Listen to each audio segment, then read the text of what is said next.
Sa kalibutan, dunay mga butang nga di nato mahibawan, nga samtang nagkadugay ato nang nalimtan, nga nilayo na ta sa iya nga wa nato na matikdan.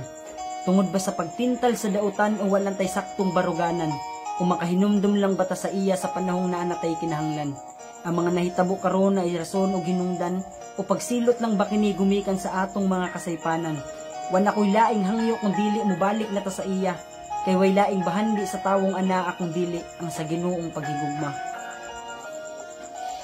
Nahimo ni nako nga kanta pahimang no pasabot ang giingon sa Biblia, nagkaanam nagkaabot, ginahanglan nato pagsalig ug pagtuo nga hugot. Mga nahitabo karon na ay buot ipasabot, di paagi sa kalamidad karong mga problema. Ang linog sa Mindanao ug sa Marawi nga pambomba wa ba mo nakasabot sa Ginoong pagbuot. Isamtang nagkadugay matag usa na kalimot, natasa atong pagampo kinahanglan nga buhaton. Kung na ay problema adisir na ta makahinumdum na ay Ginoong nagpanalipod aning tanan, ug mas labaw nga sa gihapon ang hinungdan sa tanan. Di pa ni maoy tinuod usa lang ning babala, kay daghan pang sakunang nahisulat sa Biblia nga wa pa nahitabo pero nakaprograma na. Nga kung dili ta magbag-o ang pagmahay ulhina, di na nato paabuton nga mahitabo tanan. Ang pagampo maoy arma sa tanan nga suliran, ang pagdawat sa iyaha nga buo way samaran, ang paghigugma sa Ginoo nga walay katapusan. Para sa mga taong nakasabot aning kantaha, di pa uli ang tanan para mubalik ta sa iya.